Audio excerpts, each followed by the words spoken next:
I'm stable, oh yeah, no label, oh yeah, you know me. I have only a path, I'm lonely, but damn, I'm going to win, yeah.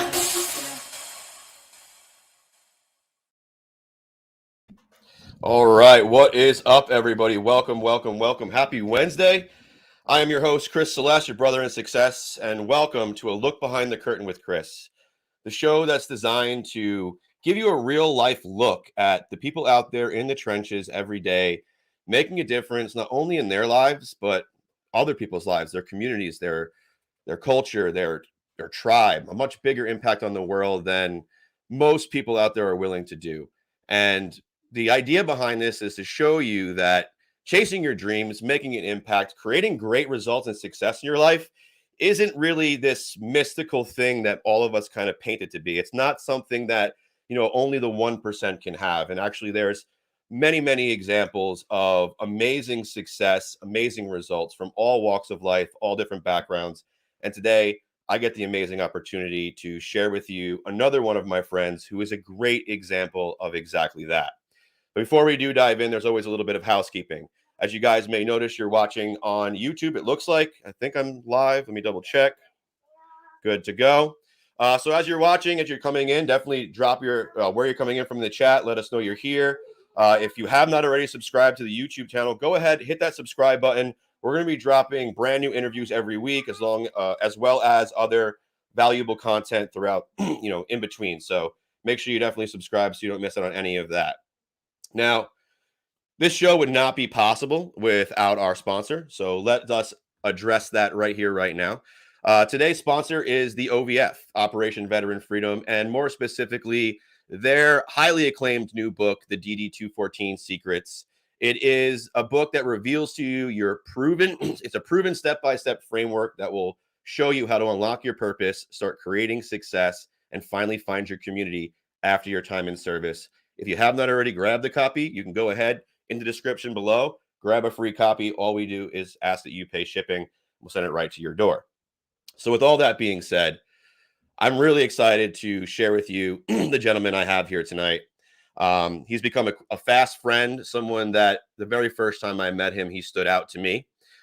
Just the way he represents himself, the integrity that he carries. And as you're going to see firsthand, he's a little bit unique in today's society. It's almost like we pulled him from the wrong era in time and we needed it. And we're so happy that he is here today. He is a former law enforcement officer. He's done everything from defensive tactics instructing to firearms instructing. He's been a SWAT team member. He is a master black belt with 39 years experience. He's actually created a $1 million safe lifting program and has now created a modern day knighthood that's focused on physical, mental, and spiritual excellence so men can gain and reclaim and keep true confidence and clarity in their lives. And to top it all off, he's also a poet. So with all, guys, please give me a huge round of applause. Give huge energy to help me welcome out Mr. Matt Kelly. What is up, brother? Brother Chris, thanks for having me, man. It's such an honor to be here, bro. Like I was just mentioning, it was the very first time I saw you at, I believe it was Colorado, way back when. I think it was May at the very first Insight. Impact is where I got to spend a week with you in Texas. Yeah. And, here's this big guy, big presence, but with a big jovial smile, nicest guy you could ever meet. But you probably definitely don't want to get punched in the face by. But you could just see that you had purpose. You were out there to change the world, and I can't wait to share with everybody what you're doing with this modern day knighthood, and why I do say you might be a man outside of time, but we are glad you are. But before we do dive into that, let's take like 2 to 5 minutes and just kind of talk about who is Matt Kelly. Where do you come from? Did you always think you were going to be law enforcement? Were you always destined to be inside of the martial arts world? Talk to us a little bit. Yeah, absolutely. Thanks, Chris. Yeah, what's crazy about life is the clarity you get the older you get, and you kind of see what led you here, that led you there, that didn't, all the puzzle pieces dropped, and then you find yourself at 52 like I am, and you're like, this totally makes sense. I should have been doing this. I was trying different things, and it's so clear to me now. But like a lot of people, that I had a kind of a through line through my life that kind of drove me in good ways and bad ways, but it was always kind of my compass north. And that was the feeling of being disempowered as a child, disempowered as a man. And I had an experience when I was young. My mom dated an alcoholic. She was a single mom raising me and my brother and doing the best she can. She was a badass. She's working 2 jobs, hustling and providing a great life for us. And she dated this one bad seed for a while. And he was an alcoholic. He came over drunk one night and I saw him knock her out. So here's my mom, my dad, my protector, my provider, my everything. And this big bully knocks her out. And I thought he freaking killed her, And I was just like, I was 5 years old. And I remember this was like super pivotal for me in my life. I remember two things wanted me to go in that direction. One, go check on my mom. 2, to go kick this guy in the ankles and do what I can to him because he's a big bully and he's mean and he hurt my mom. And then the other thing that entered my mind was to run in fear. And being a 5-year-old kid, I ran in fear because this guy heard me make a squeak. He starts to turn around and I ran down the hall back to my bedroom. And I remember, and I shut this out, Chris. I buried this. I didn't remember any of this until 32 years later. I was 37 driving down the road in my truck. And all of a sudden it all came back to me. I'm surprised I didn't wreck out on the truck. But I remember as a 5-year-old boy running back to my bedroom. And in 5-year-old boy speak, I was like, you wussy, you wimp, you're leaving your mom, you're a coward. And all these things that I was saying to myself, this self-speak. And it's like, wow. And now, my whole purpose is the disempowerment of men in our modern day society. It drives me nuts. And it doesn't have to be that way at all. So that's kind of what led me. And then I wanted to be a police officer because I wanted to protect the innocent and the weak and those that couldn't protect themselves against bigger bullies. And then same thing with martial arts. I saw Bruce Lee and David Carradine, these small dudes beating up cowboys. And I'm like, oh, and I was a skinny kid. I was a skinny runt. So it was like, man, that's the equalizer for me. I'm going to learn the martial arts. And I wanted to learn it. We couldn't afford it until I was 13 and I've never stopped. So that's it, brother. Wow. And then thank you for sharing that. That level of vulnerability is something I admire about you. Not many men will represent themselves like you do. And I think that's a great testament to what you're doing today. So let's go back there for a minute. You're 5 years old. You just walked into your room. You're disempowered. Like you're talking to yourself in such negative speak. You're actually taking away your power. What ultimately shifts in you between 5 and 13? That's you're able to re-empower yourself and start to build yourself back up. So I have a brother, and my brother was 7 years old. He was 2 years older than me, so he was the man of the house. And so there was a ranking system. So he was the alpha, I was the beta, and that was kind of the caste system, growing up. So and I was a skinny runt, and my brother was like the pride male of a litter of just alpha male. So he was bigger and stronger, and I was skinny, and he bloomed faster than I did. He was smart. He got straight A's. I was an AB student. There was a lot of things growing up that just, it's like, man, I'm not as good as my brother, So there was a lot of things that, he was a great athlete and I had to fight for everything I got. And then, kind of me being skinny, and I was quick though, and I was coordinated, and I saw Bruce Lee. And I saw this little skinny 135-pound cut up dude just doing amazing things. And I'm like, that's what I have to do. Because, my brother's, setting records in school, for bench and squat and all this other stuff. And, all the girls. And I remember, and this adds to my disempowerment too, right? But I remember being in one of my classes. My brother was a senior. I was a sophomore. And I think it was geometry, and freshmen and sophomores could be in geometry together. And there was this freshman girl sitting in front of me, and I was talking to my buddy. And somehow we mentioned my brother's name. And my brother was he was senior most handsome too, in my high school. So it's like, man, yeah, right. It's like, here's another thing. And he was all district linebacker. I mean, he's just great. It was great for having him as a brother in some ways, and in other ways it was horrible. But I remember we were talking back and forth about my brother, and this girl, she turns around and she says, "Scott Kelly's your brother? Scott Kelly's your brother?" And I'm like, "Yes, he is," and I was like, "That's right." And she looks me, I will never forget this, Chris. She looks me up and down and she goes, "What happened to you?" Oh. And I said something clown like, "Well, what I'm possessed with, you can't see with my clothes on, blah, blah, blah, whatever." I tried to blow it off, but that sort of stuff cuts to the quick, and it just added to, this through line of disempowerment, and then, like karate, that's when I was the star student, and I became, my sensei's best student, and then I would teach other people, and then I had responsibility, and that's when I started, I'm carving my own niche here, and then like in police work, I wasn't, having one black belt. When I got my first black belt, that wasn't enough. I had to get another black belt, and I had to get a third black belt, and then I had to get master ranking in that black belt. So it was just like chasing this dragon, right? And then in police work, being a police officer wasn't enough. I had to be a defensive tactics instructor. I had to be a SWAT, or I had to be a firearms instructor. I had to be a SWAT guy.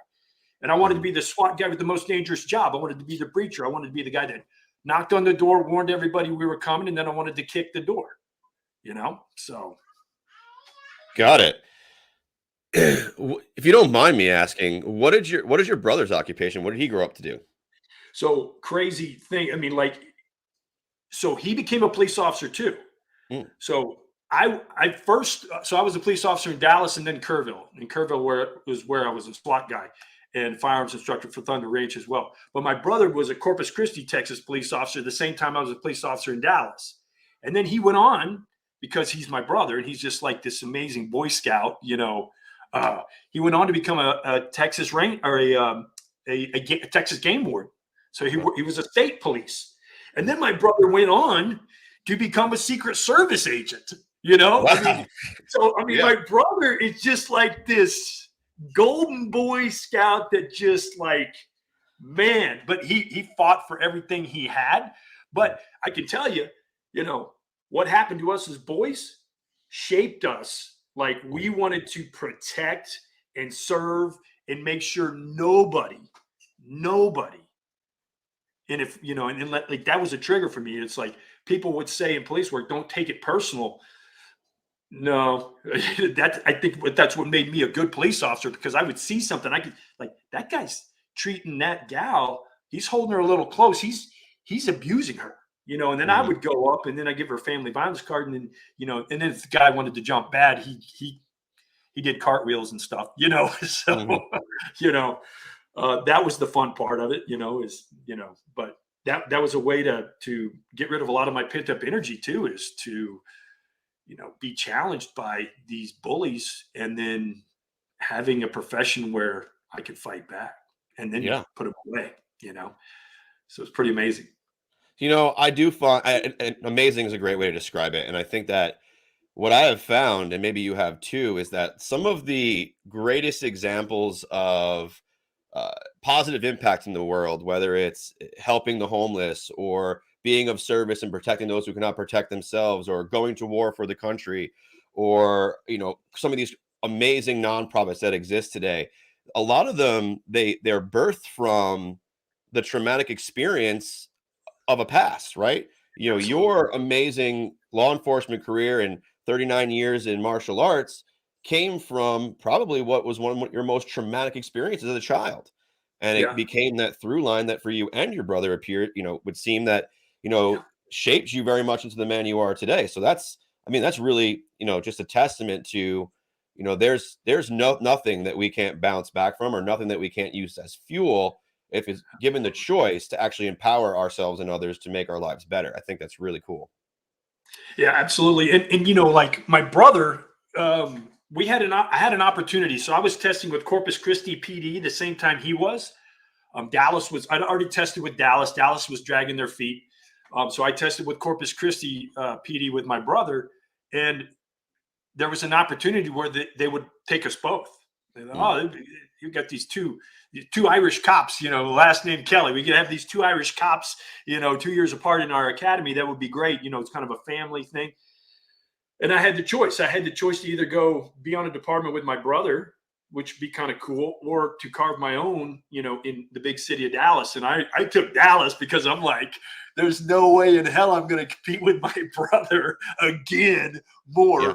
But, you're right, though. I think everybody has some, call it original trauma or something that drives them or something they witness that just can become your fuel for life. And it's not being a victim. I've beaten myself up enough, but I found an avenue to get really good at the physical. And then that's one of the things of my knighthood is to try to help men, because I've been there. I've been a train wreck of a guy.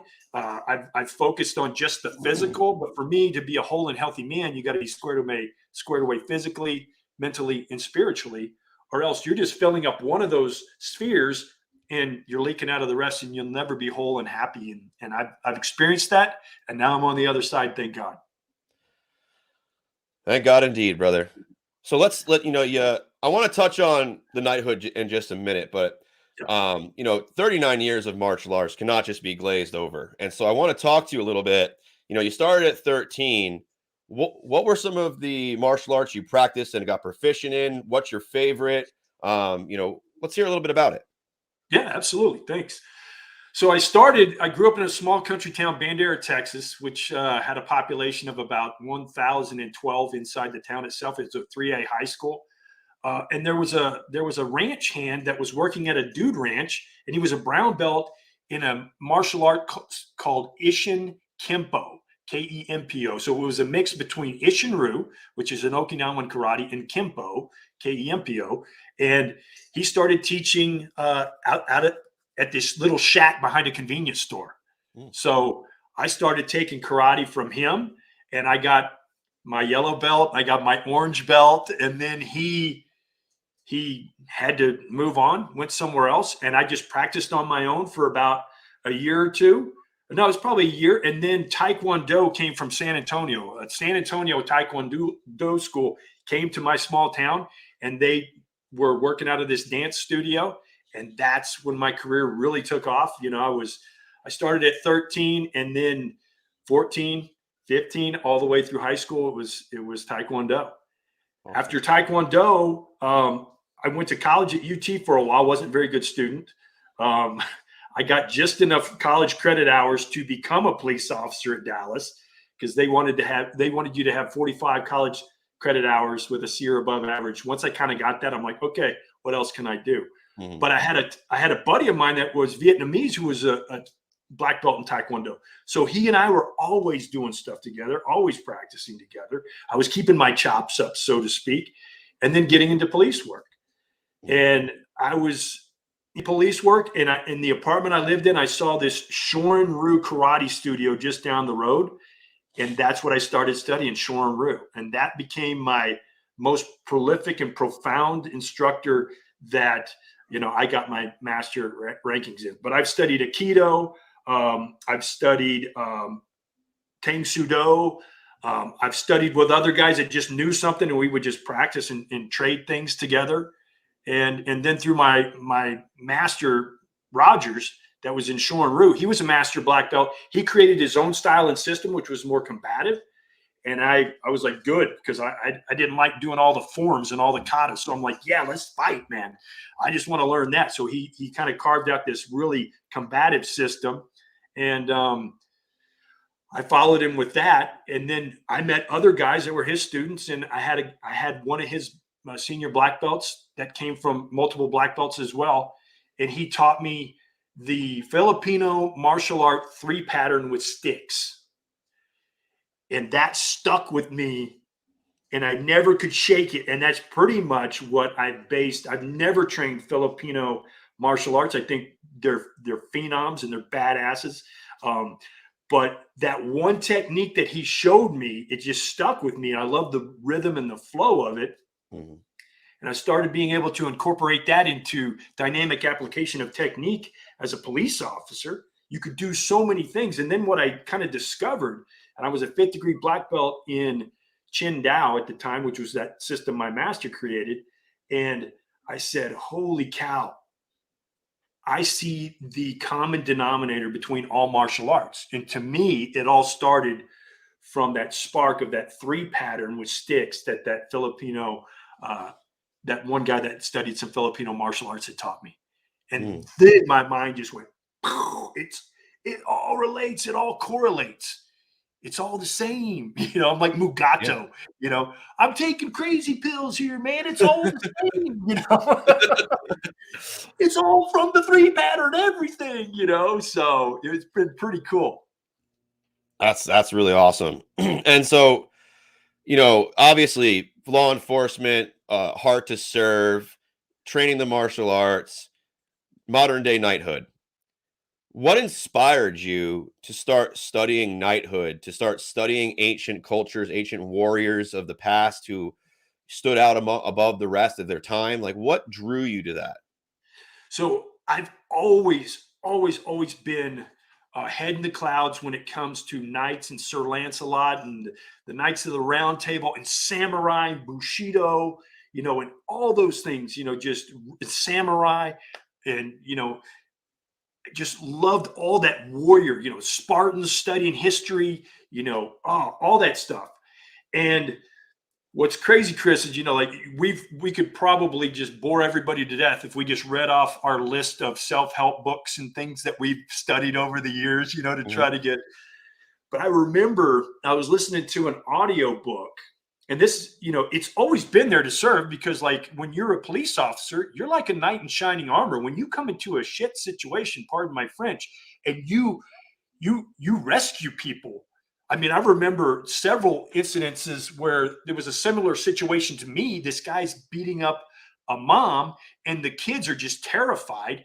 And I kicked in a door and I took this guy down and I handcuffed him and I took the bully away. And I remember this kid looking up at me as if I was a knight in shining armor. And I knew that look because, I mean, I would have loved for that to have happened to me when I was a kid. But I remember just he and I locked eyes and I was like, oh, I'm like a knight in shining armor to this. And man, I would have loved that too, at the time. So that kind of always stuck with me. But the funny thing about a self-help book, and I forget who it was. I wish I could remember. But it said, if you can remember what you wanted to be when you were 10 years old, and you can still make that happen, if that's what lit your butt on fire, and that was your passion back then, and then life happens and it kind of drains it away and you refocus and but if you can still do that, then do it. And like, if you're an astronaut, like I'm 52, if I wanted to be an astronaut, I'd be screwed, right? But I remember what I wanted to be most when I was a kid at 10 was a knight. And I said, whoa, you know what this world needs? It needs a modern day knighthood. It needs the Masons or the Shriners on steroids, with guys that can fight and do firearms, empty hands, and weapons other than firearms with a service mindset to, help anybody and everybody we can with the skills that we know. And that's when it started. And I was like, oh, okay, well then I know what I need to do. I know what I'm going to try to do. And I'm going to be happy doing it. Even if I'm just the only knight there is, Don Quixote, that's, on a horse, jousting windmills. This is what I'm going to do. I love it. And it's much needed. I did touch on it in the beginning of the interview, but it's, we've lost ourselves, we lost our way quite a while ago. And there's no real transition from boyhood to manhood in our society anymore. Right. There's no true ritual, right? In certain religions there is, right? You have, quinceañeras for women inside of, like there's other cultures that still represent that, but we lost it as a whole. We lost it as a whole. And for me, I was a man at, 18 in the military, but I don't feel that I became a man until I was 30. And that's because I had to go through that rite of passage that so many people, and myself included until I was 30, just never get the opportunity to go through. And I do believe that, a knighthood represents that transformation. And it really, and maybe I'm misspeaking and maybe I'm misrepresenting it. So No. I'm trying to form the question as I kind of state it.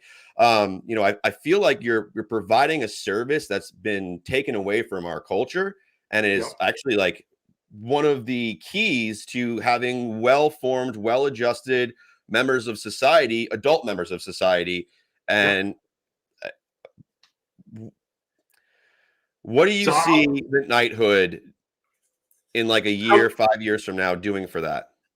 So, like, to piggyback off what you said, I want to help any man who is less than what they feel is the best version of themselves by teaching them a modern day martial way that focuses on physical, mental, and spiritual excellence, so they can gain, reclaim, and keep true confidence and clarity in their life.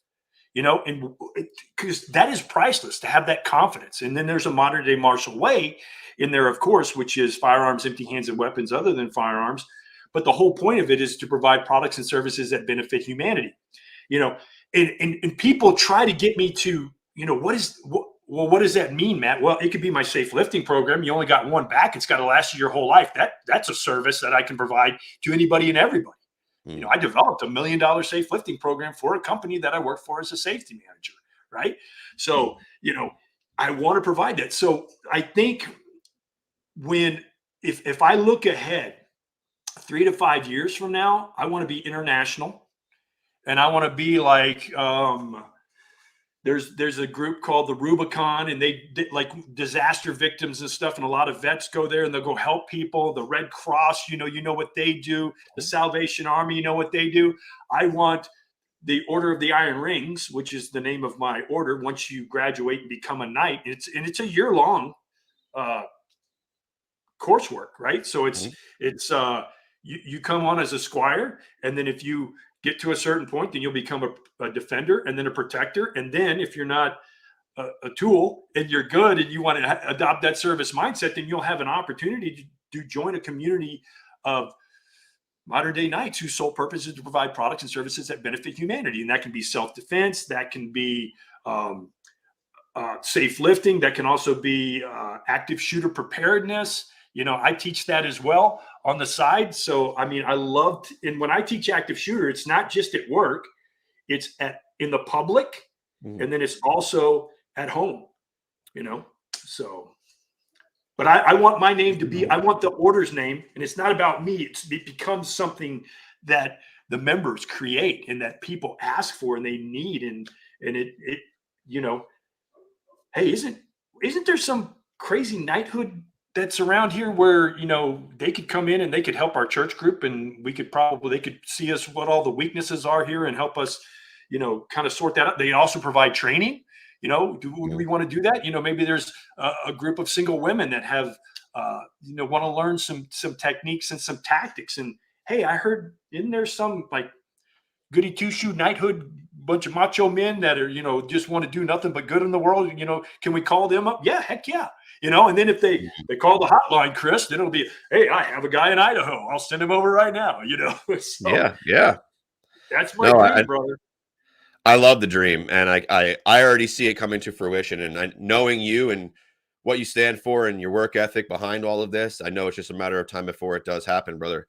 So, we got about a minute left on the call. I want to make sure that anybody who has gained value by watching this here tonight or on the replay knows how to get a hold of you. If they want to embark on this quest of becoming a knight, starting at the squire, or maybe they are, a female who's looking to learn self-defense, or a school, or business, or whatever it might be, who's looking to reach out to you, employ your services, learn more from you, how would they get a hold of you?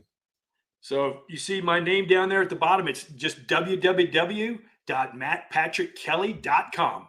All one word, all lowercase, and yeah, there's 2 Ks. I don't combine the K on Patrick and then the K in Kelly. Just mattpatrickkelly.com. You'll see all my info there. I'm also on Facebook. I'll respond to this on your YouTube. You can follow me on YouTube as well, and I follow you on Facebook as well, brother. So yeah, feel free, reach out. I'd love to help. And just to make it easier for anybody watching the video, Matt, all of his social media links, YouTube, Facebook, all of that will be in the description below for your ease of clicking and following him. I just wanted to make sure that if they wanted to reach out to you and they wanted to start, learning some of the badass shit, that they could do that. So, brother, I just want to say thank you so much for jumping on here, sharing us with you. I truly believe in your mission. I believe in what you're out there trying to accomplish.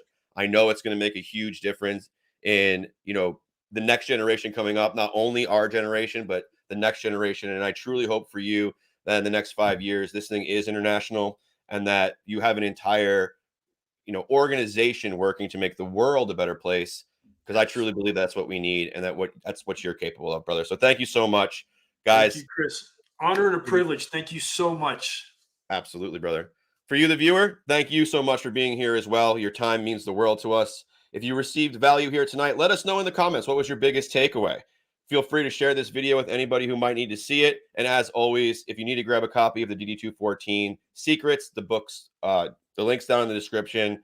That is our sponsor today. Guys, have a fantastic evening. We'll be seeing you same time next week. Have a good one. Peace. Peace.